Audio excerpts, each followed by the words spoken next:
コンスタンティヌスが幼少を皇帝と共にした理由。イントロダクション。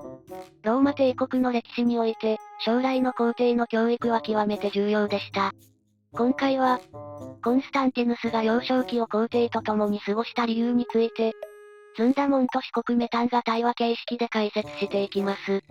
この物語は、単なる教育の歴史ではなく、ローマ帝国の権力継承と人材育成の深い洞察を提供してくれます。人質としての宮廷生活。コンスタンティヌスは小さい頃から皇帝と一緒に暮らしていたって本当なのだ。そうよ。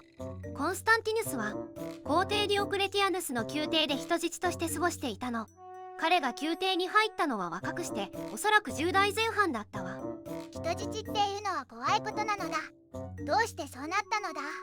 実はね、当時のローマ帝国では有力者の子供を人質として宮廷で預かることは珍しくなかったのよ。これは単なる人質というよりも将来の指導者を育成するための教育システムとしても機能していたの。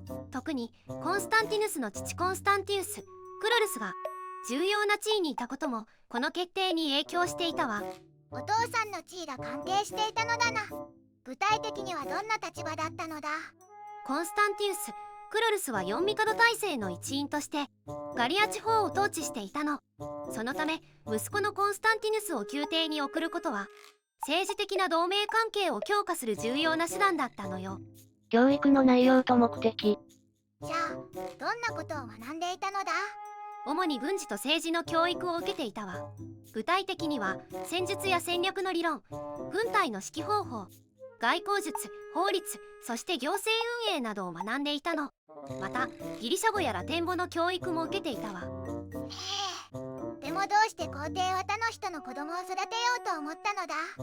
それには2つの理由があるわ。一つは有能な次世代の指導者を育成することで帝国の未来を守ること。もう一つは有力者の子供を預かることでその家族の忠誠を確保することよ。特に帝国が分裂の危機に直面していた当時、将来の指導者層の育成は極めて重要だったの。皇帝との関係性。皇帝とはどんな関係だったのだ。具体的なエピソードはあるのだ。ディオクレティアヌス帝はコンスタンティヌスに対して厳格な教育者としての立場をとっていたわ。でも同時に彼の才能を認め将来の指導者としての素質を伸ばそうとしていたの。例えば若いコンスタンティヌスに軍事演習への参加を許可したり重要な政治会議にも同席させることがあったわ。その経験は後の人生に役立ったのだ。とても大きな影響があったわ。宮廷での経験で学んだ政治や軍事の知識は後に彼が皇帝として帝国を統治する際に大いに役立ったの。特に複雑な政治状況を把握し効果的に対処する能力はこの時期に培われたものよ。また宮廷での人脈形成も後の権力基盤の確立に重要な役割を果たしたの。まとめ。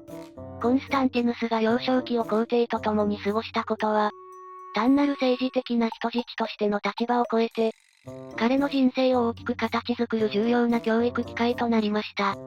この経験を通じて、彼は政治的手腕、軍事的才能、そして帝国統治に必要な広範な知識を身につけました。さらに、宮廷での人脈形成は、後の彼の権力基盤確立に大きく貢献しました。この時期の経験は、後の彼の統治スタイルや決断に大きな影響を与え、ローマ帝国の歴史を変える偉大な指導者となる基礎を築いたのです。今日の動画はここまで。最後まで見てくれてありがとうございました。このチャンネルでは歴史上の人物に関する情報を5分以内の短くまとめた動画を毎日投稿中。